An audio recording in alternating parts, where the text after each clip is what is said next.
আসসালামু আলাইকুম। আমি মোহাম্মদ সামিউল ইসলাম। আজকে আপনাদেরকে প্রোনাউন ব্যবহারের খুব সিম্পল একটা রুল নিয়ে কথা বলবো। মানে কোথায় সাবজেক্টিভ প্রোনাউন বসে আর কোথায় অবজেক্টিভ প্রোনাউন বসে।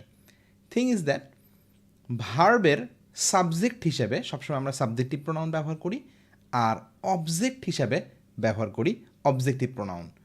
তো এখানে আমরা দেখতে পাচ্ছি, আমি যে এক্সাম্পলটা দিছি, they oblique them oblique their, help we oblique us oblique our. এইখানে এই হেল্পটা ছিল একটা ভার্ব, আর এই হেল্পের সাবজেক্ট হিসেবে সাবজেক্টিভ প্রোনাউন বসবে, আর অবজেক্ট হিসেবে অবজেক্টিভ প্রোনাউন বসবে। সাবজেক্ট ভার্বের আগে বসে আর অবজেক্ট বসে ভার্বের পরে। তাহলে হেল্পের আগে কি বসবে? সাবজেক্টিভ প্রোনাউন দে। আমরা প্রোনাউনের ফার্স্ট ক্লাসে যে লিস্টটা দেখছিলাম, ওই লিস্টটা দেখছিলাম যে দেটা হলো সাবজেক্টিভ প্রোনাউন, আর অবজেক্ট হিসেবে বসবে আস।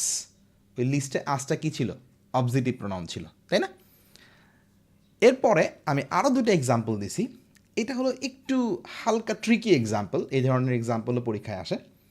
নর্মালি এই ধরনের একটু টাফ জিনিসই আসে। Susmita and she oblique her play here. এখানে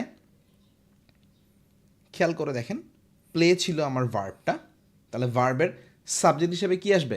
সাবজেক্টিভ প্রোনাউন আসবে। তাহলে কি হবে? Susmita and she play here. অনেক সময় আমাদের প্রবলেমটা হয় কোথায়? এই যে সুস্মিতা অ্যান্ড আছে, এই জন্য অনেক সময় ওই অ্যান্ডের পরে হার দেওয়ার একটা প্রবণতা আমাদের মধ্যে থাকে আর কি।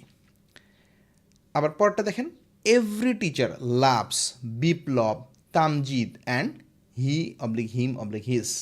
এখানে লাভস ভার্বের অবজেক্ট হিসেবে বিপ্লব তামজিদ আসছে।